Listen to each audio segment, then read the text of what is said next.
Welcome to the Reality Check podcast. I'm Zachary Phillips. In today's episode, I want to discuss with you what depression feels like.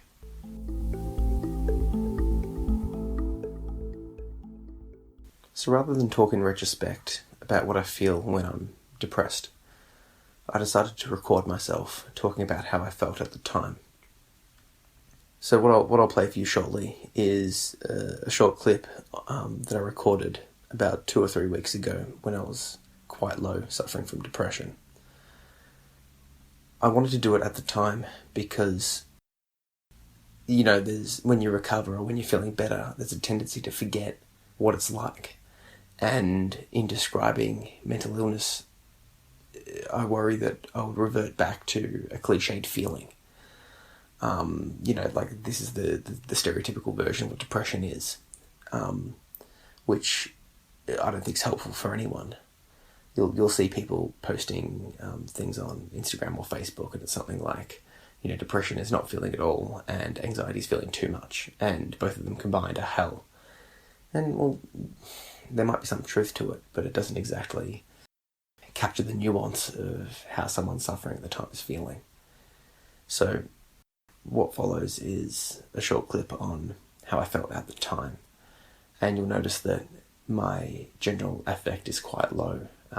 And the act of actually recording this piece, I remember being quite a struggle to sum up the motivation to do it.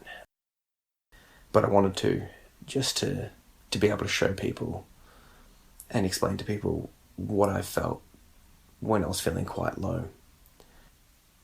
So please take a listen and let me know how my experience of depression compares to yours.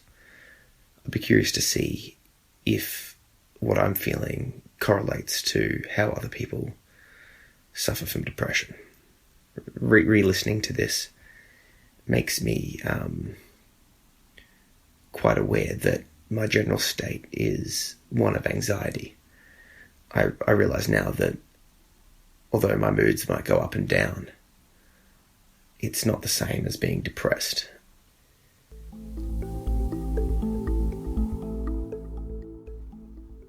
So for the last few days, I've been feeling fairly low with depression. There's been no real cause or trigger. One day I just woke up and wasn't feeling quite like myself. For me, depression comes on as physiological and there's a physical feeling to it as opposed to just a mental state. My head will feel bound. I'll feel, headachy, sort of achy bones. It's a very, I feel it's not just a mental change. It's also how my body reacts. I'll struggle to talk, coherently, and making sentences is hard, and sometimes even getting words out is quite hard. Physiologically, I struggle to move. I'll be bumping into things or, falling or dropping stuff. When I get really bad, I don't trust myself driving or really doing much of anything, to be honest. I'll just sort of keep to myself and try to sleep it off. And if it continues for an extended period of time, I'll make an appointment with a psychologist and try and get to the bottom of what's happening. However, what I wanted to do was use this opportunity to talk about the difference between depression and unhappiness. Because I found that when I share that I'm depressed, people say, I want to cheer you up, I want to make you happy. And it's well-intentioned, and I can understand why, because depression comes across as someone that's just extremely unhappy. For someone that hasn't experienced depression before, I think there's this, not myth, but this sort of illusion that depression's just extreme unhappiness. And don't get me wrong, there is a correlation between those two things. But depression is something similar but a bit different, at least to me. An analogy that I like to use is one of like a radio. If I'm sitting there listening to the radio and I'm like, hey guys, I can't understand what's being said. Someone will come along and say, yeah, I'll help you out. They turn the volume up. And I say, thank you very much, but that's not what the problem is. I can hear it just fine. But all I can hear is static. I need help tuning the radio. So people can make me feel happy, and I might be able to do things that make me feel happy, but the depression won't necessarily go away. I'll still feel clouded. I'll still feel heavy. I'll still feel this weight on my shoulders that I can't seem to lift. I'll still feel tired no matter how much I sleep. I won't have an appetite. I could be doing something that makes me feel happy, but all of those things will still be in effect. So I'm not saying this to tell people not to, try and make someone that's depressed happy. But what I am saying is be aware that don't get upset or annoyed at the person if it doesn't seem like that's what they're after. If you offer to take them out to do something that would have usually make them happy and they refuse, it's not because they don't like you or they're not wanting your support. It's more that they may need something different from you. I can't speak for other people, but I can speak for myself in saying that I just want to know that someone's there for me if I need them. I might not even want the person around me, or I might just want to be asleep or on my own. But I want to know that the person's there if I do need them, or if I do need some support or something like that. For me, it's, I might, I struggle to talk and to act or to even move my body in some stages.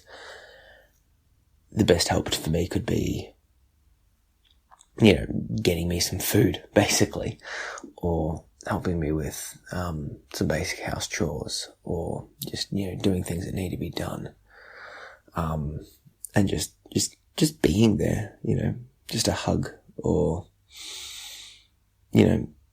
nothing too over the top or strenuous, but just be there for me. So when I hear that someone's depressed, I'll try and offer that same sort of support for that person. And I know that for me at least, I'll struggle to communicate what I'm feeling at the time. So when someone's depressed, I'll ask them and I'll talk to them. But I don't often expect a coherent response. Maybe they're incapable at the time of talking.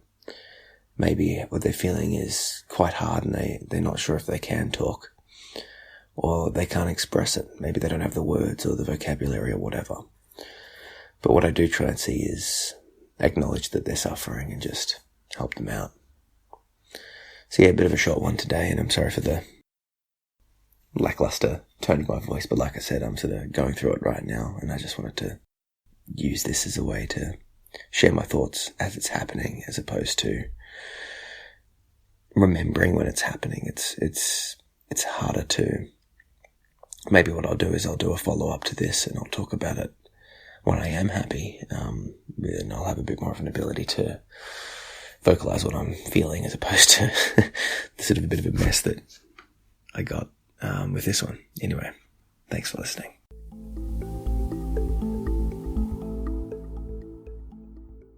Thanks for listening, guys.